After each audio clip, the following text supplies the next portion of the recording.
What up? What up? What up? What's happening, man? Look, we back at it again, man. It is Bar BOTB, the bottom of the bottle show. I'm your host, Jay Walker the third. That's my brother, my partner, then my drinking partner, Carolina Dirt 803. What's good with you? Man, shit, you already know, boy. It's Friday, but I'm glad this week is over. It's raining, so it's a good day, good night to be drinking. I drink to that. I drink to that. So check this out, man. Y'all know we always have extraordinary individuals that join us, man, for these conversations, man. Friday Night Lights. Young JakeFever is in the building, in a undisclosed location. We'll let him talk about where he at if you want to talk about that. But JakeFever is a man of many talents, man. He's got expertise with these spirits, with these good adult beverages, a multitude of things, a family man, an entrepreneur. So welcome to Bar BOTV, Mr. JakeFever. Yes, sir. Yes, sir. I appreciate you. Yeah. I'm out of Lakeland, Florida. So that's where I live at. You can catch me over in Tampa, Orlando area. If y'all not familiar with what Lakeland is, but Lakeland is the biggest city between those two cities. And it's a pleasure to be here. I did bring the last little bit, the bottom of the bottle of my Hennessey VSOP. Hey. Yeah, this is one of my favorite drinkers right here. And of course, I'm a Hennessey collector, a cognac connoisseur, and a liquor enthusiast. So that's what I do on the internet. I do have fun. I do love talking to people. That's why I'm here with y'all, talking with y'all. I mean, I'm just an open book, and I like to talk to people about everything, man. I make T-shirts, crazy stuff like the GOAT. Yes, sir. Like you know, just different stuff like that. That's what I really started doing. That's where the entrepreneur come in. I got a lot of different entrepreneur things that started. They failed. I quit because they weren't moving fast enough. You know what I'm saying? But I just on here to have fun, man. I'm on the internet for a good time, not a long time. Hey, man, that's real talk, man. And you just said something kind of dope to me, man, in terms of the entrepreneur spirit. Sometimes we have a hard time letting stuff go that ain't working. You feel me? So it was just interesting to hear you say, you know, well, shit, that ain't work. I dabble in this. In the spirit of, you know, that financial freedom. Earning your freedom papers is what we call it. When you can live how you want, eat how you want, drive what you want, and just be comfortable. You know, that's what people are looking for. So, hey, man, check this out, man. We gonna get into this thing that we do. It's called First Call, aka the Six Pack. 6 questions. I got 3. My brother got 3. Just some real light shit. You know, a temperature check. Yeah. So get comfortable, feel how you feel, talk how you talk. And we're gonna get it rocking. Yeah. So I'm gonna go ahead and sip. You know, I got the ice cube in the VSOP Henny, so I'm gonna get me a little sip, and then we go ahead and shoot at me. You see, we normally badmouth that Henny, but you ain't got the Henny that we be badmouthing. So yeah, we gonna let you live on that. Yeah, I got some next level stuff up here. So like, to be honest with you, it'll be hard to badmouth some of the stuff that I got, bro. No, I believe you, brother. I believe. And we're going to learn about that a little bit. So, first question that I like. What automobile did you own or have access to that got you in the most trouble? Automobile that it'd probably be my first one, 1990 Honda Accord. Boy, that Honda be showing up. Yeah, it was one of them ones that the seatbelt do his own thing. You know, it was a stick shift. That's why it got me in trouble, bro. Because you know, just when the cell phone era coming out, you working on your cell phone, getting text messages, and you trying to drive a stick shift. These jits today, they have no idea. They wouldn't even know how to text, drive a stick shift, and stuff like that. So, bam, like I bam the car in the back. I was working at Win Dixie, a grocery store, Bad Boy. And I was like 16 years old. I hit a car in the back, and I banged it. My roof went up. It cost me $1,000, bro. I was making $5.15 an hour. To save $1,000 was tough, bro. It took me like a year to get that $1,000 because I had to pay the dude so we wouldn't raise the insurance, and I had to pay for my hood to get fixed. So he took like $500, and the hood took $500. But the Honda was it though, bro. It used to get up, it used to scat up out of there because it was a stick shift. So that one got me in the most trouble because I was young and the cell phone era came out, text messaging, and trying to drive a stick was tough. I had the 89 with the flip up lights, right? For they changed the body style. Yeah, you're right. I had a flip up lights. It changed in the 90s. I had a 2-door 92 5-speed. Yeah. We asked that question a lot, and that Honda Accord come up different years, but it always come up. Yeah, but it's reliable as hell, bro. It's reliable as hell. And you can fix that motherfucker out of Walmart. Yeah, you heard me say $500 for a hood. A whole hood. Well, the whole front was messed up, but they charged me $500. All I knew was the hood back then. Okay. I'm going to throw you off with this one, cuz I just throw it out there every now and then. We ain't going to say you do this now, but if you did, when you did, what was your favorite porn search? Oh, I don't know. Probably, I don't know what they say. Red Tube or something like that back in the day. Oh, what's your favorite category? My bad. Oh, I don't know. I don't really got one like that. You just look for what you look for. Just naked. Yeah. Yeah, he would look through the squiggly lines back in the day. He ain't got no category. He looked through the squiggly lines back in the day. Yeah, it'll be the HBO TV, whatever pop up. Okay. When Granddaddy used to have the satellite, you watch it. Okay. More afraid of heights or enclosed spaces? I don't like to be in closed spaces. I'm straight with the heights, but the heights scare you too when you're looking down. I'm straight when if I ain't looking down, but I can't imagine myself not being able to move enough. You know what I'm saying? So that's me. I'll be high all day, but it'll be scary. But I wouldn't want to be claustrophobic, like unable to boxed in. Yeah. Okay, that's my 3. All right. We're gonna go with we'll take. You ever had the Seagram's Gin Black? Yeah, I had what's that? It's like 40 something, 44 or something like that. It was a little stronger. No, 102. Like 102. All right, we're gonna go with this. You're gonna take 2 shots of that straight, or because I seen your video, the Bacardi 151 straight. Yeah, I'm taking the Seagram, man. Like the 151, that I got a real bottle of the 151 right there. Oh yeah, that was my drink back in the day when they sold it before they stopped making it, and I did a shot of that. Yeah, I did. That can take your breath away, cuz. Within the last year, and I don't want that smoke like that no more. Hey, bro, I used to get when I used to go on cruises out of college. I used to get the 151 rum shot, a rum drink, and they used to put the 151 on top, and it didn't taste that strong like that. Just that little bit of mix make it different, bro. You cannot take a shot of 151 like that. It's look different. If you had an 18-wheeler, what would be your call sign? What you say, 18-wheeler? What would be my way? Yeah, like a semi truck. You driving a semi truck. You know them dudes back in the day used to be on the CB radio. Yeah. And they had call sign. What would your call sign be? See, I don't know. My call sign would probably be yes, sir. Or that's a good one. That's my signature stuff. You see it? Yeah, yes, that's a good one. So, that's a good one. So if y'all talking to me, I'll be hit you with the yes, sir. If you hit me, hey, Jake, we coming down this way, y'all. I'll be like, yes, sir. Okay.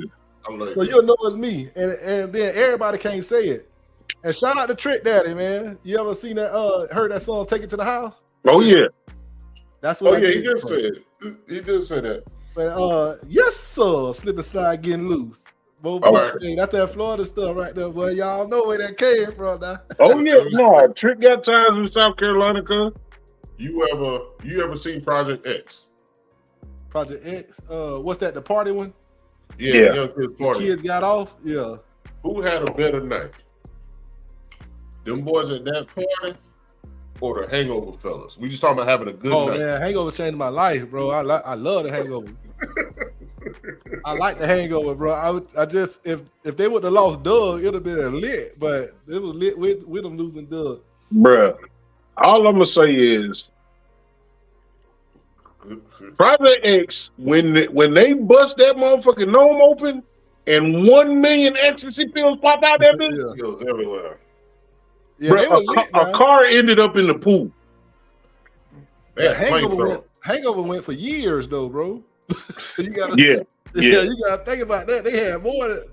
Yeah, but them kids you couldn't have no party more epic than that. Like, you can't do that again. They had a flamethrower. You got 500 kids out there with a flamethrower, bro. But I enjoyed the Hangover movie more, I guess. Yeah. We talking from experience. Like if you living it, if you had a party like X, them jokers got in trouble, right? I can't imagine the amount of trouble they of getting into, but I imagine like having a party like that in Vegas and turning up and just going back to no consequences. Though that's my end game. Both of them a great time, I think, but you're right. Just the sheer fun, because they were just having fun. Most of the time, they was teenagers.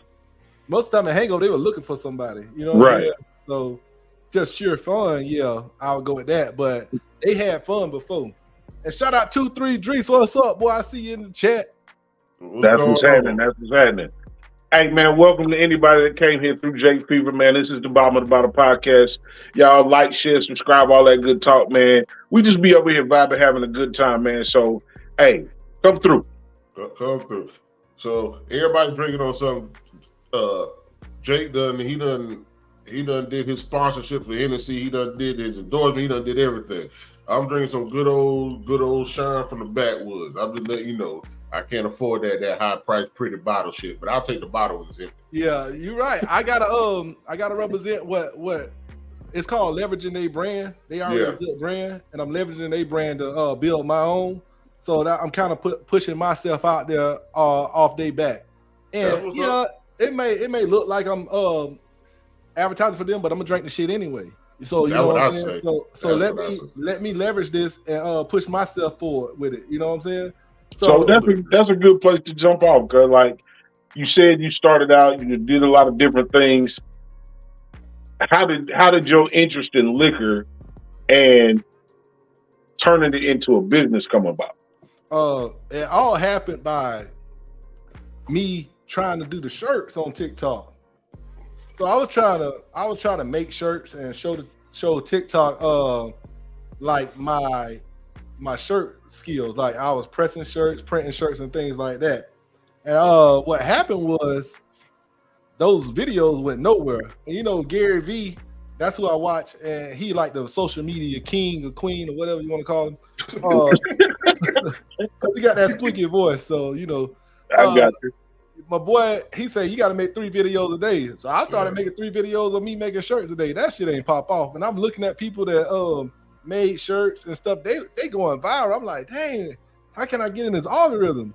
And I just got frustrated. And I guess I made like my Henny shirt and I threw that bitch on and I made me a drink. I say, I'm tired of this, bitch. I'm gonna just make me a drink. We ain't got no toilet paper. It's 2020. You know what I'm saying? Hey, so I just made a funny little video, and normally I get like 2-3 views, 10 views, and this one went 300. So I started showing, hey baby, this one went 300. This one went 300. Man, I didn't even know you can go viral, right?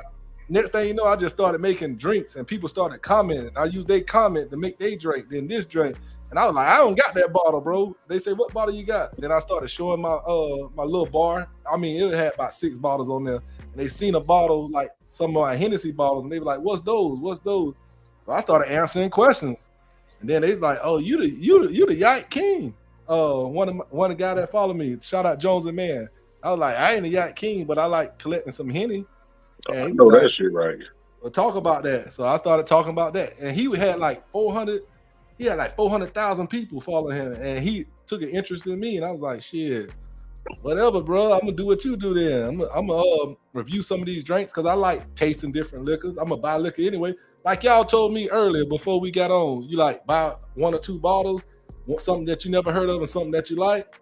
That's the same thing I did, but I recorded it. Me tasting it. You see what I'm saying? So it just started snowballing, and I was like, what the hell am I doing just making drinks? Let me wear my shirts, my hat, and my stuff that I sell in these commercials because I started rolling. I'm like, it's 500 views, it's 1,000 views. I get 1,000 people to look at a shirt that I got on.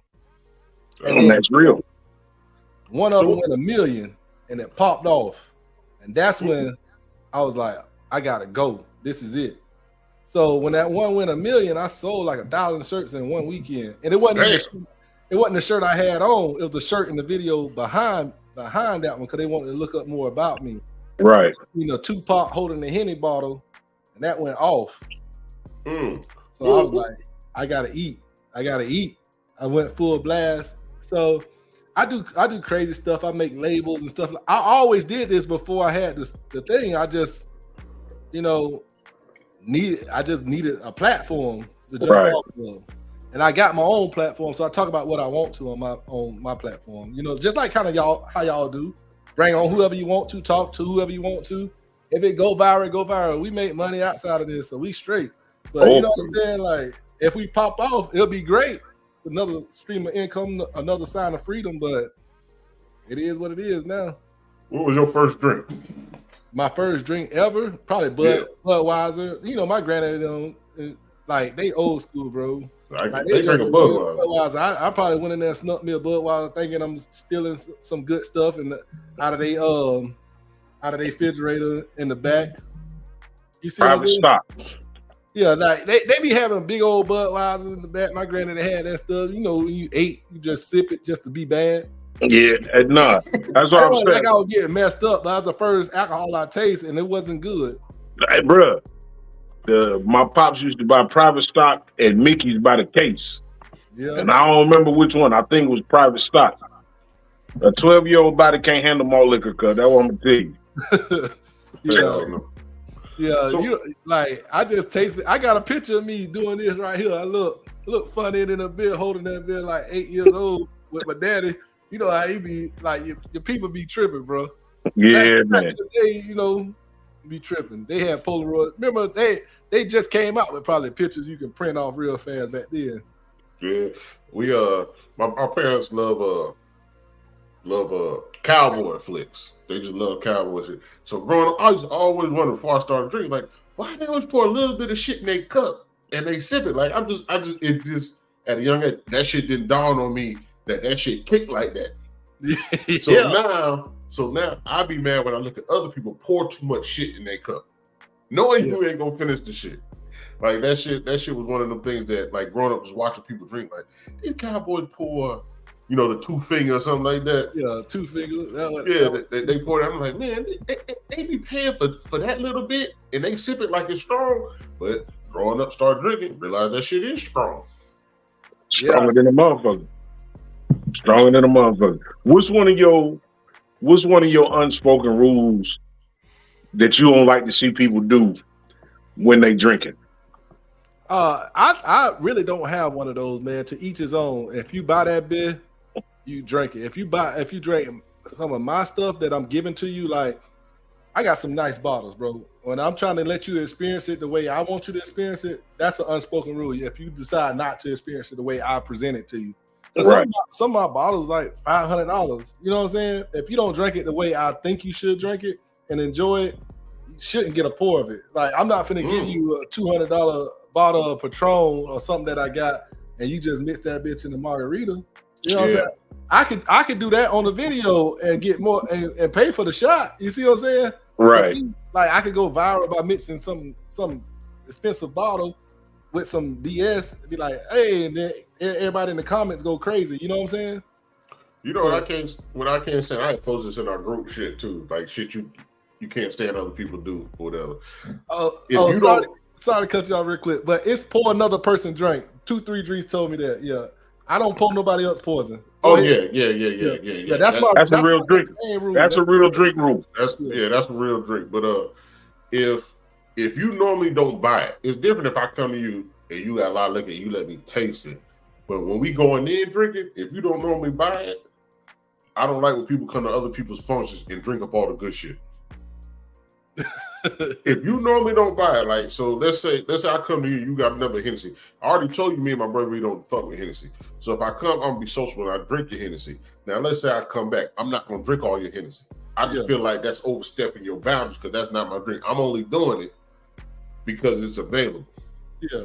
You came with a bottle of Burnett's. You spent a whole $12, and you gonna drink up all the motherfucking Hennessy, all the 42. You gonna drink up all the $100 shit, and probably try to sneak out with your bottle of Burnett's. Yeah.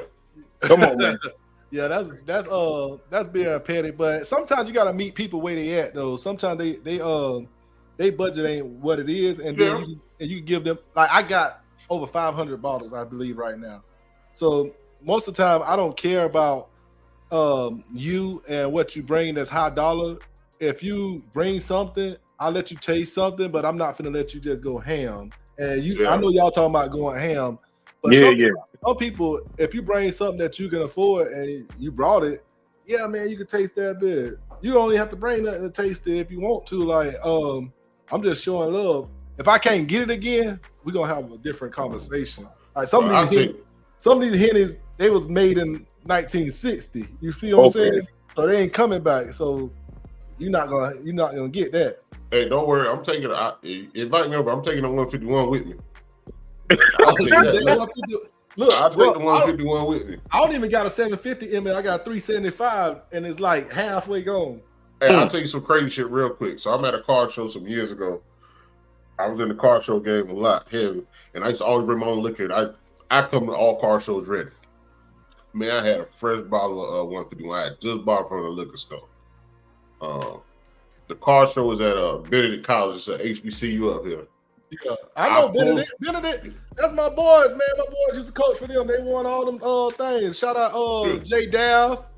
What's up, boy? That's my dog. He from Lakeland too. Okay, yeah. Benedict like 15 minutes from me. Yeah, I pulled the bottle out. As soon as I pulled the bottle out, damn police come and pull up. Lady pull up on a golf cart. She said, "You know you ain't supposed to have it." I said, "Well, I'll put it back if I ain't open it yet." She like, "Nah, I gotta take it." I said, "Ma'am, I ain't open it yet." So she like, "Nah, I gotta take it." I give her the bottle. She looking and said, "What's this?" I already know you ain't about to take that home because you ain't about to drink that shit. So no, she took it home, but it's probably still at her house. Yeah. So it was some people next to me. They was laughing. As soon as she drive off, I go in the car, pull out another bottle and pour up. Okay. You ain't about to get all my shit. Nah. Give her a little something and just leave it alone. I was just mad. It was a fresh bottle. That's the only thing. I was just mad it was a fresh bottle. She couldn't let me put the fresh bottle back in the car. Exactly. Nah, man, I'm looking at what we can see of your collection right now. I've been in bars and liquor establishments that don't have the amount of shit that you got behind you, cuz. I'm gonna pull you up one more time. Yeah, it's crazy. Shout out to, I'll move out the way real quick and talk about it, but I got the camera. Just wanted to show his shirt. I can't put the camera because it's a stable camera. But, no, you good. I got a lot of different things in here, but that's the Henny stuff in the back, and that's the stuff I probably won't open up or drink. Really, it's like collectible artwork and stuff like that. It's just the me making a content built that up. You know, I was making content, I put it all back into content. So I brought more Henny collections and stuff like that. So that's all that is right there in the back. It's just stuff that I like, stuff that I seen, some stuff that I wanted. Yeah, shout out O'Shea. It ain't no $1 million collection. It's just a little bit of change on there. I know that's right. They look good. I like the way I'm in a Facebook group called Man Cave. I just be on there looking. Your setup is very personal, and I like it's a basic but plain setup. I think some people, since you're a real drinker, I hate when people got a lot of liquor, they not drinking. They be like, I just do it for other people. Nah, I like liquor. I like the setup. I actually like the bottles, even when they empty. I give people give me bottles all the time that are empty, and I like them. That's how I carry my other shit. That's my problem. I like the way the bottle looks. I like them. That's why I got so many. That's my problem. Yeah, I love the way certain bottles look, but I just want to applaud you for your collection. Like that's some serious work right there. Appreciate. Oh, Shay on your ass. He said 1.5. You said 1.5. Yeah, it'll be up there one day when all this inflation go up. Shoot, you right. Hey, look, and that shit real. That shit real. Now, what I was gonna ask you is for the cognacs that are available, the Hennessy's that are available. Yeah. What are the 3 that you would want people to try? Give me cognac in general, right? Yeah, well, of the Hennessey brand, because like I said, we give regular $35 Hennessy. I don't want that shit no more. Well, it's only like 3 main Hennessy's that everybody can put their hands on right now. And that's XO, VS, and VSOP. Okay, Yeah, so what's your favorite of those 3? Well, I would go because I go by dollar and taste. So out of those 3, I'll say the VSOP is my favorite drinker right here. You know, it's decent, it's great, it drinks very good. It's about $60, 60 to 60. I think from $50 to $60 you can get that all day. It's dope, it's good, but they're coming out with like master blenders. They have a master blender series. The number 5 is coming out. You should be able to get that coming up soon. I've got mine on the way from France, but they have the Hennessy White. Hennessy White is not better than XO. It just costs less than XO, and I think everybody should have an opportunity to taste that. And right now, it's only limited edition in the United States, and some people can get it in certain places. So if you see that, just grab a bottle, see if you like it or not. Because if you like it, you know, you take more cruises and buy it and stuff like that. But it's definitely a mixer. It's like a more party type drink. It's a more beach type Henny. It kind of goes with the it got a more fruitful vibe to it to me. But this right here is the all day. I sit at the barbecue, sit at the party, sit at anything. Now that VS is good. We drank it, we mix it with stuff, but when I'm vibing like this right here, this type of vibe, we watching the game, I want this. Like so, I don't want the VS. I do stuff, I do experiments with the VS. I make honey Hennessy, I make strawberry Hennessy and stuff like that with the VS. So I'm more of like, I'm a Hennessy fan. I mix a lot with the VS, but I'd rather have this right here all day. Y'all got me pouring it up and I already got a full cup. Oh no. So you gotta empty it. So when you step out, you and old lady, you and the fellas step out, does what the bar or restaurant carry, does that determine if you go there and when you go out, like what you order as your drink? Oh, what I order something that's not at home, and that's hard to do these days. Like normally they have some stuff. I like to taste things out when I'm out rather than buy like a $200 bottle. And I look for like y'all drink bourbon too, right? Yeah. So I like to go to bourbon bars and look for weaknesses in the menu. So say if they got like a $1,000 bottle that I know cost me $1,000 to get. It might not be MSRP 1,000, but it's $1,000 for me to put my hands on it, right? And they have it for $12 a shot. Yeah. I'm going to get 7 shots of that. You know what I'm saying? Like they ain't gonna know. They're gonna be like, dang, he a heavy drinker. Yeah. And then when they realize they thing messed up, hey, I'm paying the price that's listed. $12. That's almost a half a $1,000 bottle for like what? You see what I'm saying? Like right, $100. And I get to say I enjoyed it, I tasted it, I got a full experience of it, or I didn't like it. You know what I'm saying? I look for weaknesses in bar menus, and that's what I like. I like to hunt that, to be honest with you. You just put me in the game on that one. Yeah. I know when I first got on Facebook, I was on Facebook for many years. And when I finally got on Facebook, I probably got on Facebook like 17, 18. And I didn't know what to post. Everybody been on social media longer than me. So I was just posting different. Look, and I had people, bro, you got a drinking problem, you got this, and this. You need counseling, you okay? You taking shots every day. I was like, nah, like I like doing this, and I have that many different bottles already. And the people I associate with, they buy different brands than what I buy. So really, you're just getting a mixture of everything that I've tasted over my years. So now I do get people that ask me, like, what you think about this liquor? What you think about that liquor? So it stirs a conversation. I was in a liquor store one time, and I was going to pick up this bottle of Legion. It's a bourbon. Me and my homeboy we drunk several bottles. And this one bottle on the shelf, this old white man, he was just like, he was like, what's that? And I was like, it's Legion. It's pretty good. Cause I picked it up, I put it back. And I told him it's pretty good. We talked for a quick second. Next thing I know, he bought the bottle and walked out the store. Just off of what I said. So I take pride in the fact that I know how decent. I'm knowledgeable. Like I'm not one of the people that can break down. We got a dude that come on here, sommelier or something like that. He's not a sommelier. He's kind of like you. He goes to different bars, clubs, breweries. He does a lot of. He has his own podcast too. And The bar is open. Yeah, the bar is open. He's a dope individual. I wouldn't mind having both of y'all on here at the same time, but For sure. He's definitely a connoisseur, but he drinks it all also. But just having pride and having a conversation and somebody take my word off that. An old white man that don't know me, he took my word off this liquor. Yeah. Like that's a different type of conversation. What's some of your favorite bourbons right now? I'm you know how I'm with the Hennessey brand. I like Buffalo Trace brand, bro. Like Yep. I am that guy, like that tater guy, whatever y'all want to call it. I love the Buffalo Trace brands. I'm the lineup that I like the most is the Weller lineup. I am a fan of the Weller Full Proof, the Special Reserve, and the Antique. I haven't cracked the 12-year or the CYPB, but my favorite thing in the Buffalo Trace thing, I started with Blanton's, but the Rock Hill Farm, bro. That's how I knew it. That's what I go to bourbon bars and I taste those. I spent $25 for a shot of the Rock Hill Farm, bro. That's my favorite one. And I just was able to secure a bottle of that, and I got a bottle of that, and I haven't cracked it open to find somebody to drink it with, but I was just able to get me a bottle of that doggone Rock Hill Farm, bro.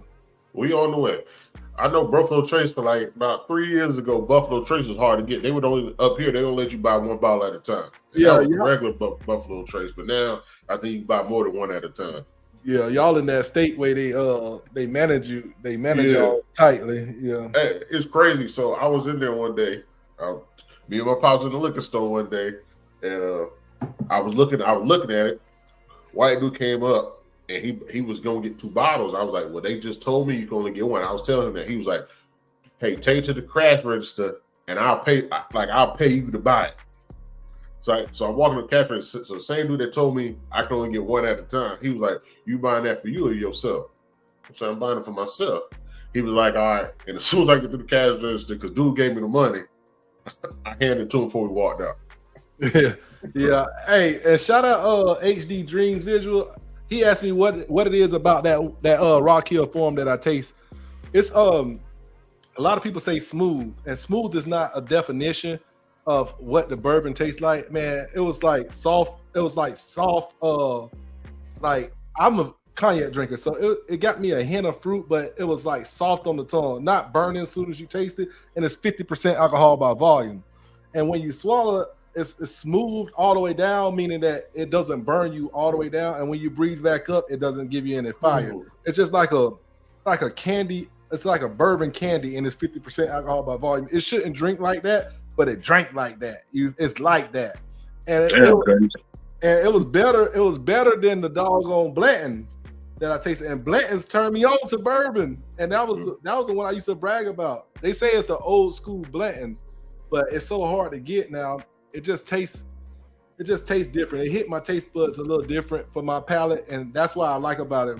That Rock Hill Farm, it's a $50 to $80 bottle, but on secondary it's like $500, bro. So I got it for the MSRP. That's why it took me so long to get it. But I paid $25 for the shot, just to see because you don't want to spend $500 on something that you don't like, just because of the hype. But hey, it's all worth the hype to me, man. And the bottle gorgeous too. Yeah, I'm gonna get the bottle so he can see it. Yeah. But that's what. So HD, he one of our partners, and he had me drinking Hennessey a couple times, had me drinking Crown, and that's what I don't like about those two. Yeah, that's it. Somebody else got the same bottle. There's a whiskey brand that got that same bottle. I got in my garage. I can't think of the name right now. Caribou Crossing? Huh? Caribou Crossing? I think that's exactly what it is. Got that same bottle. Yeah, it got a little mousse on the top. Yep, that's it. I got an empty. Yep, that's it. I got that bottle in the garage right now. Yeah, that man just grabbing bottles because he got that shit. They call that Caribou Crossing the Canadian Blanton's. Basically, it's kind of like the same juice in there, but they send it to Canada to be aged.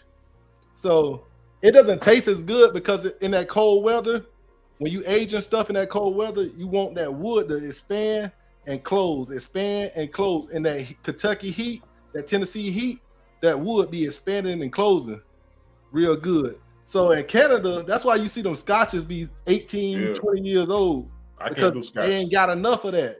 They ain't have enough of that fun. And then down south, it's just too much heat. So it's in the perfect place in the mid of the country. Well, what up, Shatara? We appreciate you always tapping in. You can learn something tonight. We on our grown man shit tonight. Shout out to Shatara. So what's your old lady drink or she don't drink? We pregnant right now, so we have before that. Yeah, before that. Congratulations. Thanks.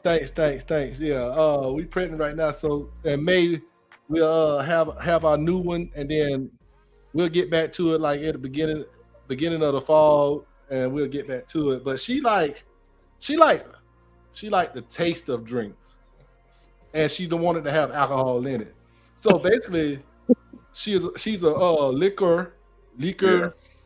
So she like that. We got a lot of cream liquors in there, like the Old Smoky Banana Pudding, the Di-Serrano Velvet, the rum charters. She like Crown Apple. Like she like those fruity, the sweet drinks, the ones that's good. It just got to be good. It just got to have a great flavor to it. It can't be no good flavor headache stuff though. Yeah, right. See, I don't want no good flavor headache. So let me. My brother already kind of know this question. If you were, because you don't hear too many people doing this, drinking gin. So if you were to drink gin, what would be your brand? My stepdad liked that Tanqueray, and I like that Tanqueray too. But I'm gonna go Hendrix. But I think Hendrix. I got a bottle of Tanqueray up there. That bitch been up there since I started. I ain't cracked it. I know what it tastes like, and I never did a review on it. But I had Hendrix. That Hendrix hit different. It made me kind of think about gin in a different way. But in college, I used to drink Seagrams because I used to did the bumpy bottle stuff we could do. That's where the double black or the black came from. Used to get that strong stuff in that Svedka or whatever the Svedka or whatever. Yeah. And that stuff like that, and the Puerto Rican rum. What's that? Those my drinks. I never drank Hennessey like that in college. That was a delicate thing to have. Then the Four Locos came out, changed the game. Oh boy, you hold on. So you got $500 bottles of liquor, and you used to drink Four Locos. You could tell you done came along. That man was in college. He couldn't afford none of the other shit. No. You gotta sacrifice to get there. But some of these things are worth that, but it's about building relationships, man. Yep. So some of that, like that one, I won in like a raffle thing. Like they do like these little, what it is, races, or you put like say the bottle worth 500, you put 50 in. You one out of 10 people got a chance of hitting it, not hit it. You know what I'm saying? It's a little. I play poker. I do gambling and stuff. So let me throw 50 on that. You know what I'm saying? That's real. Hey, so I let my brother tell this story quick because it's funny. I was in Greens, and they had the place I'll tell you about. They had the liquor, they had all the high price Hennessey, all this in this cabinet. Then they had this little pint of a white dog mash. That bitch was 126 proof. Yeah, I got that too. You got that way, but come on now.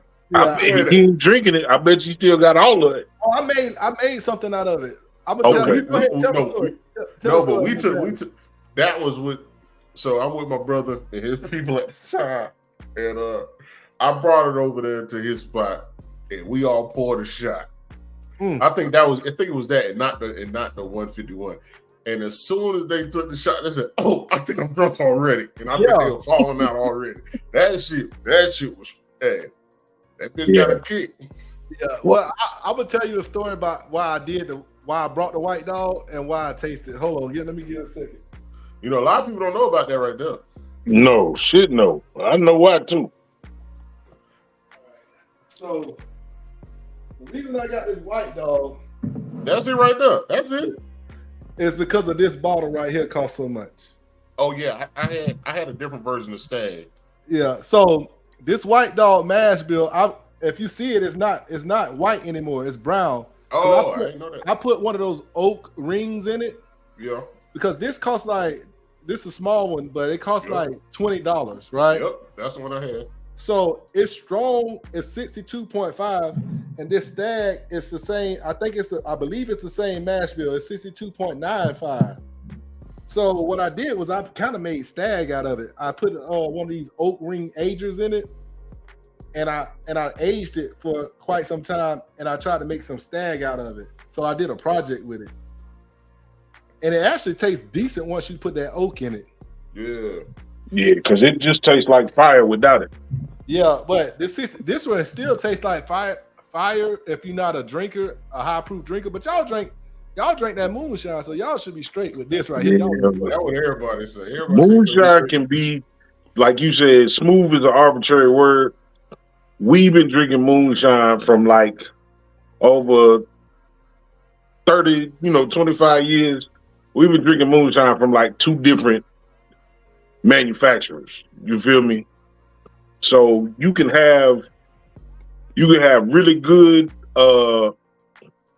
palatable moonshine that you can drink and sip, and it don't burn, but it still gets you light. And then you can have that bullshit, cuz. Yeah. So basically, what you said, this without the oak is the bullshit. Okay. But when you put the oak in here, it tastes just like this, palatable, drinkable, and stuff like that. It don't taste just like this. Don't let me tell you that. This is it's not worth the money, but it's better than like doing this. But this is a good substitute. You get this for $20, and the oak thing costs $4. Yeah. So you make something close to it for $24. I be trying stuff like that for people that don't know. Like, right. Like, you might like this better. And I put this outside. I put it inside. Let the sun hit it. I had it in the cold. I put it in the freezer. I did all the stuff that it do because I had to do it fast. You have to do it for 2 weeks, but you have to do 2 days in the freezer, 2 days outside on the patio, 2 days in the room temperature. Just got to keep moving it. Like I told you how that oak do when it's cold and hot. Just get it to do that. But this been sitting in there for quite some time now. I did it 2 years ago. Man, we had some moonshine that was sitting in the oak. Dude had it sitting in the oak barrel. I don't know how long he had it. It was sitting in the oak barrel so long it turned red. Bruh, I said that bitch was fire. That bitch had a kick. Yeah. It might have been, it was over 151. It might have been on the Everclear level, if not higher. That bitch had a kickball. But I want to ask you about your relationship. So another quick story. So me and my partner, we had a bar and we drinking vodka. I apologize. We at this little bar and we drinking vodka. So the manager come by and he was like, y'all having a good time, whatever. And I was like, yeah, but I don't like this bullshit vodka. I'm a bourbon drinker. So we done had this 30-minute conversation. Yeah. So Buddy he walk off and he come back. And he said, hey man, y'all two come with me. So we walking through the bar, people just looking because we walked through the bar and they know the dude was like the manager. Bro, he take us into his manager's office in the back room. And they got nothing but he got liquor going all around the whole room. And he just start pouring on. We just taking shots. He giving us shots of this bottle right. He gave me the Stag. He gave me that it's the Japanese whiskey. He was like, this one like $200 a bottle. It wasn't that black. It wasn't that black nickel, Japanese black nickel. I'll just play it. I got a Japanese whiskey called Black Nickel. No, it's not Black Nickel. It's something else. I don't like to play on words. Yeah, hey, but that's a Japanese thing. But, yeah, I got you. Yeah. No, it's another one. I got a picture on my phone. I can't find it. It's like a Nero. I can't. I've seen the bottle. I know what you're talking about. It got a man on it with a head. I would have to look it up. Yeah, but go ahead. Yeah, but he gave us like we back there for like hours just taking shots of different. Each shot was a different bottle. But that goes back to the relationships you was talking about. So of the relationships that you came across when it comes to this, I'm not gonna say which one you value the most. Off top of your head right now, which one can you remember that you find beneficial to you? Every one of them do. Like just me, y'all talking is going to benefit me in some way, somehow. I don't know how yet, but I just know that taking on the interview and saying yes to stuff brings a brings upon different things. Like one guy, like 2-3 Dries, y'all need to bring him on because he kind Come on. of he kind of do what I do, and y'all should bring him on one day or something like that. Because, Just soon we get his information. We get him. Yeah, like he a dope guy. He was all the way in Philly when I met him, and he happened to move down here. And that was crazy to me, like, bro, like he just pulled up on me. So like he moved down here, we started linking up doing content together, and he got a dope guy to do content with because he see the vision, man. Like it's hard. Y'all brothers. So it's crazy to have a brother that see the vision with you. That's what everybody said. That shit, bro, we tried with our bestest friends. Me when you talk to Dries next time he come on, he be like, bro, we had our best of friends. We couldn't get them to see the vision with us, and it's so. And my family, nobody can see what we had going. My wife, of course, she gonna be my diehard. She gonna ride with me, but it's hard when you talking about friends and stuff like that.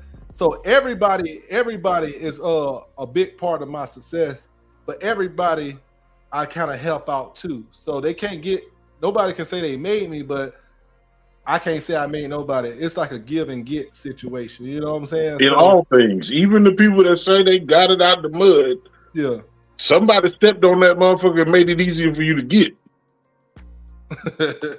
Shit. You can't do nothing in this world by yourself, man. And that's a message that we try to preach, man. I really respect the fact how highly you speak of your wife, how much of like these relationships, man, we always talk about that as well, is improving relationships between people, because we ain't got a war on shit. Just because you don't agree with me, just because you don't see the vision, that's not enough for us to be warring with each other. You know what I'm saying? But big respect to you and your wife, man, because I can just tell in this short conversation that she's important, she's supportive, and, you know, y'all have a great relationship, man. Yeah, we definitely, I love the spot like that. Yeah, we definitely do, and it's just like we just trying to hang in here together, you know, just to build stuff. Because you know, it seems like people know what they're doing, even though they look like they got it together. They don't know. They just winging this shit. Like we winging it through life. You know, it's you help out where you can, bro. My advice might not work for you. You might need somebody else's advice. Sometimes, like I know what I did, and you might not be willing to push through what I pushed through. Somebody, you not built like me. Like just like I talk about that, like Bitcoiner made me say I can't save everybody being a Bitcoiner, because you know you tell everybody about crypto or Bitcoin. Well, I don't really tell nobody about Bitcoin. Oh shit. My bad, cuz. I'm back. Yeah, my bad. I'm over here fat finger and shit. Yeah, I don't tell everybody about like crypto. I tell them about Bitcoin, but being a Bitcoiner, like it's get frustrating telling everybody your vision and what you see and how you see the future being.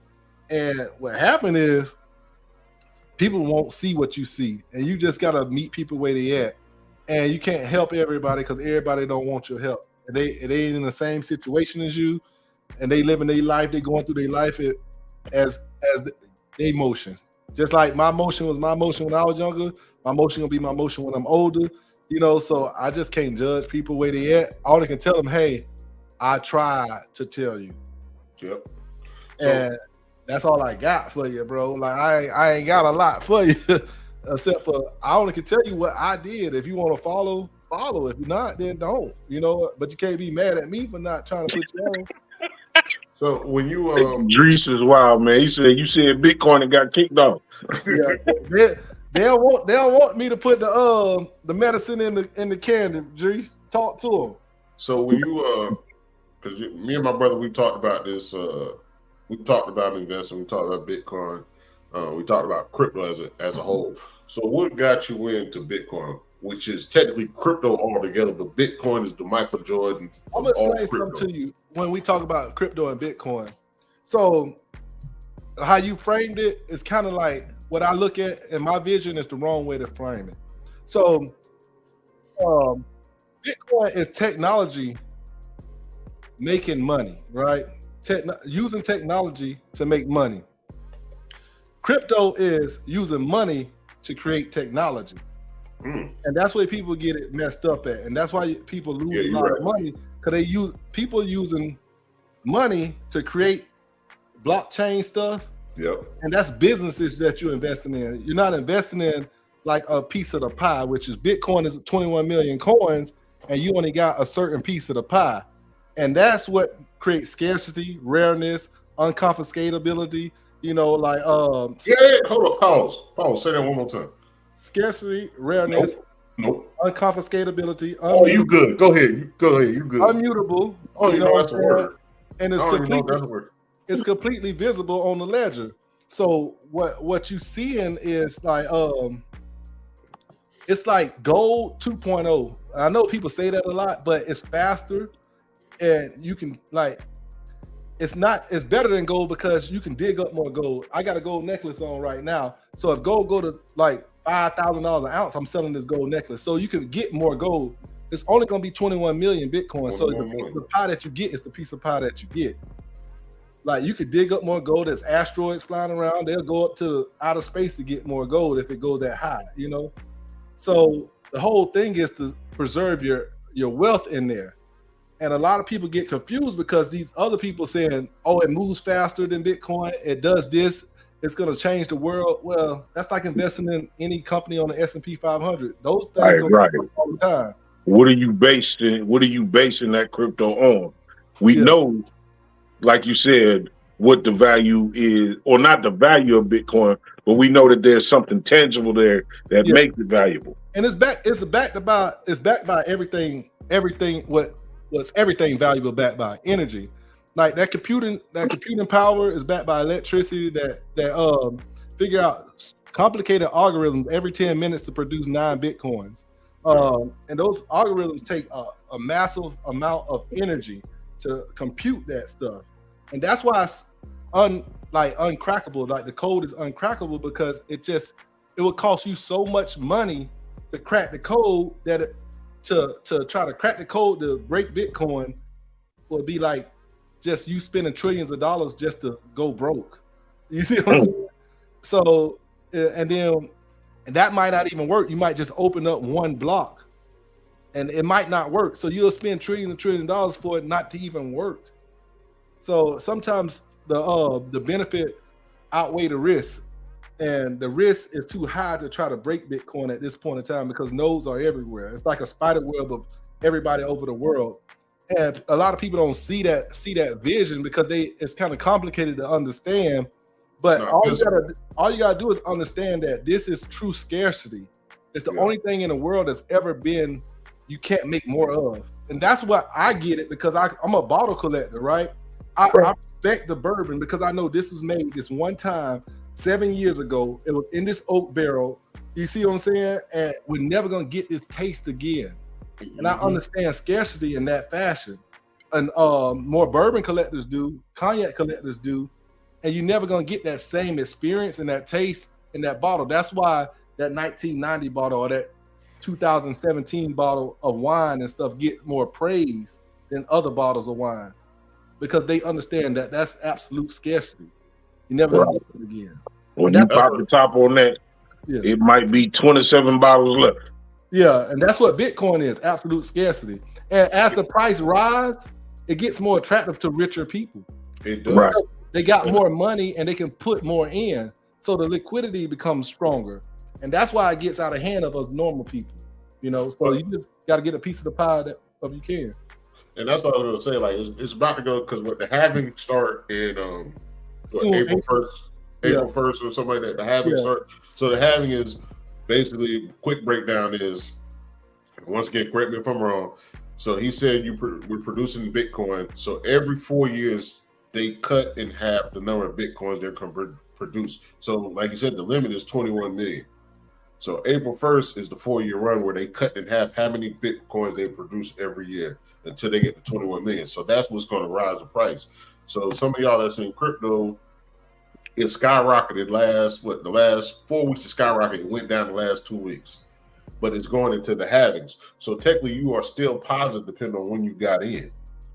So what I was going to say is some people, they'll invest in stock, but not crypto / Bitcoin or Bitcoin / crypto, but they'll invest in BlackRock, which BlackRock is kind of BlackRock.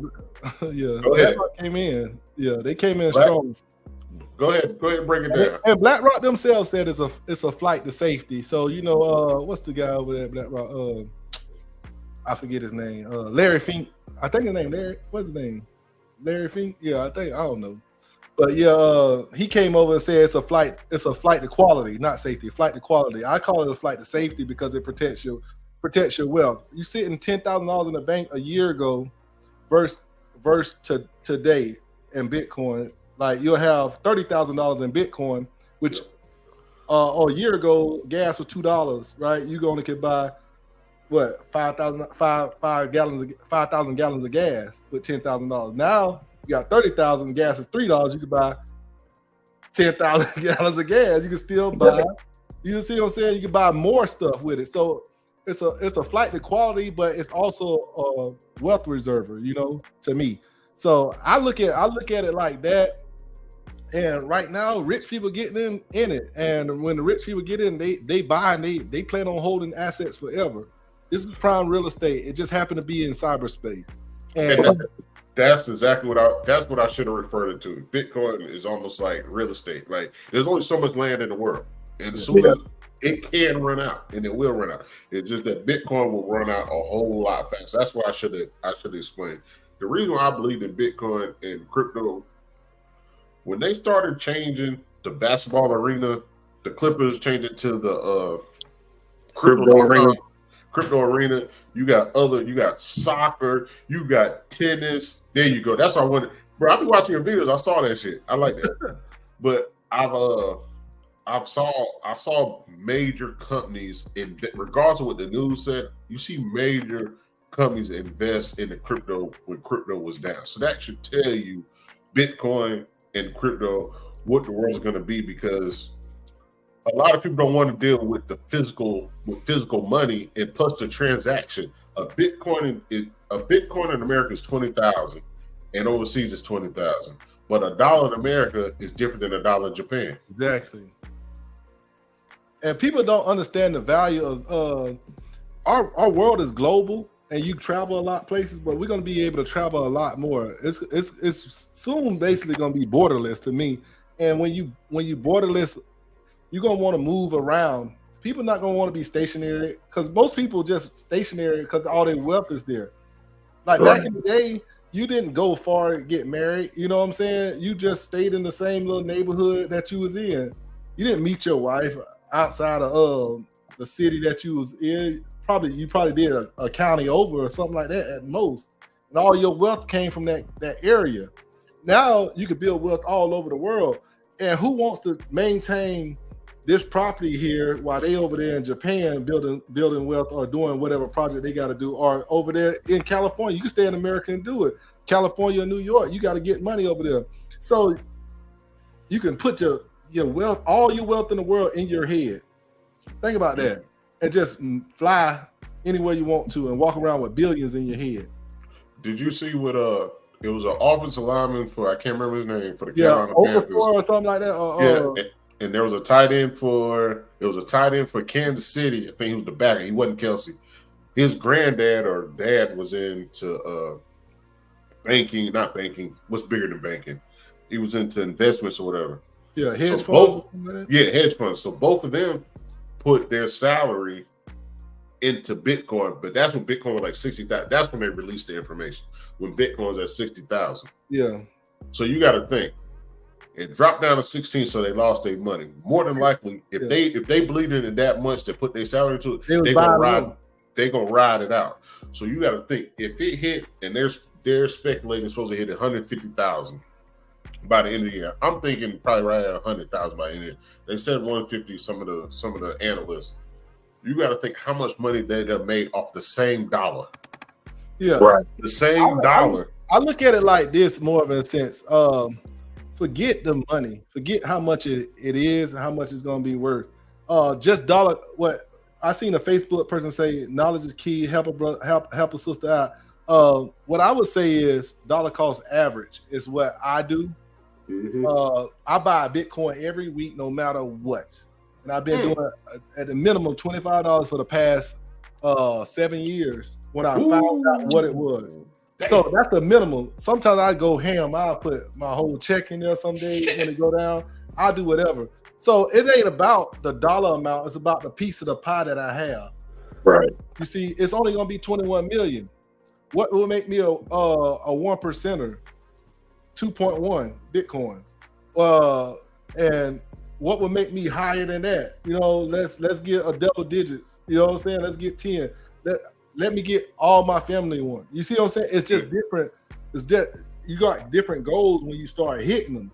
So that's how you look at it. When you start looking at the number, yeah, you can find yourself financial freedom, pay for your house, pay for a car. You actually want things. Most people do want things, but you got to put your number in perspective. You know what I'm saying? Like where you want to be, how much of this asset that you want. Because what will happen to you, it'll run up on you real fast, it'll go down on you real fast. And you got to figure out what you want to do from that point. Yeah, you got to turn a blind eye to investing. Yeah, you got to act like that money is gone. You know what I'm saying? 401k style. Put it in and wait till you're 10 years from now. You know what I'm saying? Yeah, it's on Cash App. You can buy it. It's a high fee on Cash App, but if that's the fastest way you can get it on Cash App. I think that's the other thing, like with the knowledge that you're spitting. And like I said, you know, I told you I be in groups and stuff like that. Me and brother talked about this several times. Person said, I know who the person is. She said, you don't want to sound ignorant. You're not ignorant. The fact that you want to know and want to learn, that's even more power. And I think that's what it is. In certain communities, regardless black, white, whatever, we don't believe in something because the way the knowledge is kicked back. Right. If you have somebody that can speak your language, it makes more sense. Me and my brother, we always talk about music on this platform. Yeah. Because the way our dad, he gave us the music. It makes us easier the way we translate to somebody else for them to learn. HD Films, he has a long history. He's one of our first believers. Him and Diane and some other people in here are first believers, but him and my brother used to rap together. Me not knowing, I used to go there and just drink, but the way they translated the music to me, the way they rap, now when we go do our shows, we have a different chemistry because of the way they translate it. And I feel like the way you're translating it now, you already had at least one person say, I like that's trying to invest in what you're saying. I think that's I ain't gonna lie, cuz look, you know, in some of the way you framed the conversation, I've learned more about Bitcoin in this, and my brother, a testament to him, he was in early and he is knowledgeable, but just the way you framed some of the things that we talked about made it a lot easier to understand. Most people don't think it's tangible because you can't see a Bitcoin. You know what I'm saying? You can see the Bitcoin icon, you know what I'm saying? Yeah, you got when it's not tangible. That's why you gotta do the goals, man. Like you gotta write that down. Oh, I'm here. That's how you get there. Like you gotta draw a circle, put Bitcoin there, and color it in as you get a tenth. You know what I'm saying? Get to your goal of one Bitcoin. I always tell everybody get to one Bitcoin because it's not enough. It's only 21 million Bitcoins. It's 80 million millionaires. Yeah. Millionaires is not gonna be able to own this asset. Right. But every millionaire could get a Rolex. You know what I'm saying? Like, but I think what my brother said when he said talking about is it tangible, the fact of a lot of people don't know you can get it on Cash App. Like a lot of people don't know you can get it in the basic way. The basic way that they use every day. I had a partner and I told him, I said, bro, you ain't got no 401k. Try crypto, try Bitcoin. And they was like, I don't want to lose no money. How do you know if you're gonna lose something if you don't know nothing about it? See, that's what I tell them. I say, don't lose no money, give money up. I tell you, bro, what you eating today for lunch? Oh, $12 on Publix sub, some chips, and some tea. Bring your dog tuna fish sandwich on Wednesdays and put them $12 in Bitcoin every week. Boom. Don't lose money, give money up. And then don't worry about that. You see what I'm saying? And you can work it just like you do your 401k. You can actually put an automatic on it where it just automatically, even though the difference between 401k and Bitcoin is Your 401k is before tax, and Bitcoin is gonna be after tax. But you can put an automatic where you just do $5 every week, $10 every 2 weeks. It can be automatic where you don't even see it. Somebody said after 2 weeks, you don't even see it on check no more. It's mentally it's already gone. So like you said, you was doing $25 a day. So not 25 a day, 25 a week. 25 a week. I'm not even doing the math on that. Yeah. What I know is it's $55K. It's $55K today. It's cost $7,000 and it's $55K today. So exactly, but perspective. If you don't know, there's the fluctuation that we talked about earlier. The fluctuation. But as somebody told me, even if you do $1 a day, it's more than what you had. Yeah. And that's the future. You want to invest into the future. You invest in your kids because that's the future. You invest into your wife because that's the future. You invest into your family because that's the future. You invest into your car because that's the future. And this is another way to invest into the future. Yeah. So I buy it through Cash App because it does do the weekly investing thing. But I move my Bitcoin to my wallet. And I just buy it through Cash App because I live my truth. If I tell you should do like $10, $20, $25 a week, I just do it because, I just do it. But I know what it is because I got a shirt that say with Bitcoin on it that say I told you so.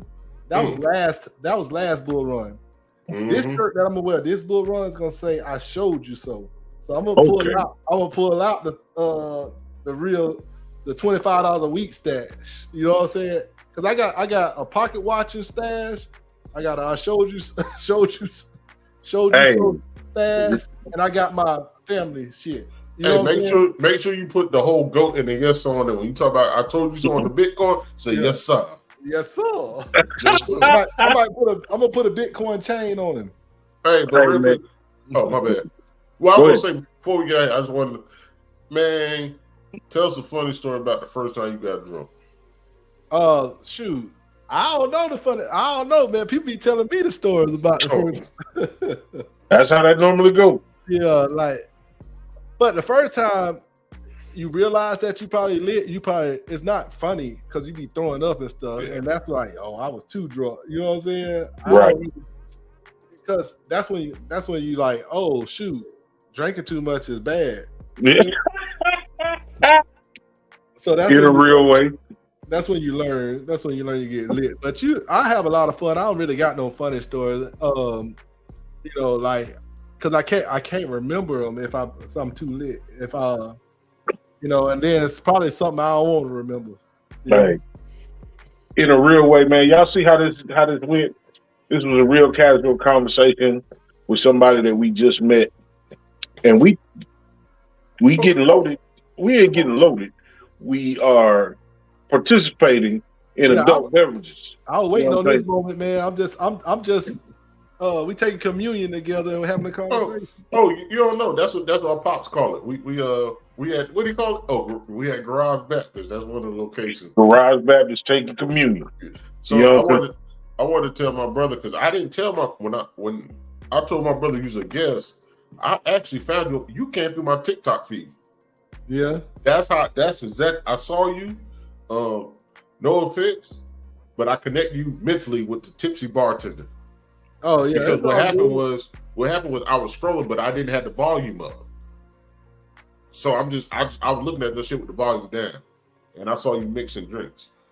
But what I wanted to tell you, like, as soon as I saw it, then I watched some other clips. Of course, I watched the 151 clip, and I was like, you know what? I wanted this dude to accept my invite, so I just took a chance. I didn't even know if you were going to accept the invite. So when I sent you the invite, a lot of people don't contact back. So that's the other thing. So I had told my brother, like, I sent him the thing, like, we're gonna have this dude on, and he was like, shit, all right, like that's our vibe. Like this is what you see right now, and we tell people we ain't sitting a while. You turn the camera off, it's gonna be the same vibe. Same shit. Yeah, for me too. Like I to be honest with you, man, I like talking about Bitcoin, but I'm kind of over the teaching stuff. Like I love everybody. I'll talk to you if you need me to talk to you. But bro, like I'm good. You know what I'm saying? I don't gotta tell you anything else. You know what I'm saying? I tell you, I'm only here on the internet for a good time, not a long time. You feel me? That's it. That's it. I mean, look, in a real way, man, look, like I said, while we over here politicking and getting to know this man, look at the amount of jewels that he dropped in the way of, the collection that he has, the way he's trying to monetize that, or has monetized that, not trying to monetize, has monetized that. You learn that he got a t-shirt business, that he make original, artwork for clothing. The Bitcoin information, the amount of jewels that you get just by sharing a word with people, man. That's what this show is about. That's what we try to get across to people, man, is you don't know the extraordinary person that you might sit next to, be in line at the gas station with. We just assume that we go on about our lives, and our lives are the most important lives. And this journey on earth is about these connections. Yeah. It's about the networking. It's about learning something. So I appreciate you for coming on and talking and living your truth, man. I'm going to go ahead and put you on solo one more time and let the people know where they can find you. All right. Yeah, this your boy JakeFever. JakeFever drink reviews on TikTok and Instagram. JakeFever on pretty much just Google or hashtag JakeFever. You'll find me on Facebook, Twitter, X, or anything. And my saying is every man for themselves and God for everybody. So you need to work hard. Like everything depends on you, and pray like everything depends on God. Man, that's hard. That is hard. What you got for the people, Carolina?